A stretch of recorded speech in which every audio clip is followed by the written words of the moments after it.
ರೈತರೆ, beautiful ಕೋಳಿಗಳ ಸಾಕಾಣಿಕೆ ಬಗ್ಗೆ ನೀವು ಯಾವತ್ತಾದ್ರೂ ಕೇಳಿದ್ದೀರಾ? ಇವುಗಳ ಬೆಲೆ ಕೇಳಿದ್ರೆ ನೀವೇ ದಂಗಾಗಿ ಹೋಗ್ತೀರಾ. ಅಟ್ರಾಕ್ಷನ್ ಪರ್ಪಸ್ಗೋಸ್ಕರ, ಮಾಂಸ, ಮೊಟ್ಟೆಗೋಸ್ಕರ ಈ ಕೋಳಿ ಸಾಕಾಣಿಕೆ ಮಾಡ್ತಾರೆ.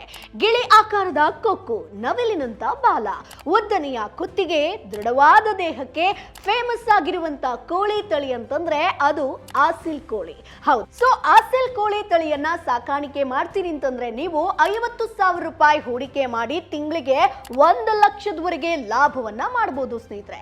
ಯಾಕಂತಂದ್ರೆ ಇವುಗಳ ಮಾಂಸಕ್ಕೆ ಮಾರುಕಟ್ಟೆಯಲ್ಲಿ ಸಿಕ್ಕಾಪಟ್ಟೆ ಬೇಡಿಕೆ ಇದೆ. ಆಸಿಲ್ ಕೋಳಿಗಳಲ್ಲಿ ಮೊಟ್ಟೆ ಇಡುವಂತಹ ಸಾಮರ್ಥ್ಯ ಕಡಿಮೆ, ಅಂದ್ರೆ ಇವು ವರ್ಷಕ್ಕೆ 60 ರಿಂದ 70 ಮೊಟ್ಟೆ ಇಡುತ್ತೆ ಅಷ್ಟೇ.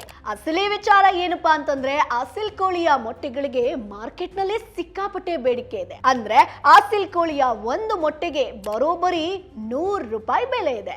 ಸೊ ಬೇರೆ ಎಲ್ಲ ಕೋಳಿಗಳಿಗೆ ಹೋಲಿಸಿದ್ರೆ ಆಸಿಲ್ ಕೋಳಿಗಳು ತುಂಬಾ ವಿಭಿನ್ನವಾಗಿರುತ್ತೆ. ಹಾಗಾಗಿ ಇವುಗಳಿಗೆ ಬೇಡಿಕೆ ಹೆಚ್ಚು. ಅಷ್ಟೇ ಅಲ್ಲ, ಇವುಗಳನ್ನ ನೀವು ಹಿತ್ತಲಿನಲ್ಲೇ ಆರಾಮಾಗಿ ಸಾಕಾಣಿಕೆ ಮಾಡಬಹುದು. ಕಡಕ್ನಾಥ್ ಕೋಳಿಗಿಂತ ಈ ಕೋಳಿ ಸ್ಟ್ರಾಂಗ್ ಅಂತ ಹೇಳ್ಬೋದು. ನೀವೇನಾದ್ರೂ ಆಸಿಲ್ ಕೋಳಿ ಸಾಕಾಣಿಕೆಯನ್ನ ಮಾಡ್ತಾ ಇದ್ದೀರಾ? ಕಮೆಂಟ್ ಬಾಕ್ಸ್ ಅಲ್ಲಿ ತಪ್ಪದೇ ತಿಳಿಸಿ.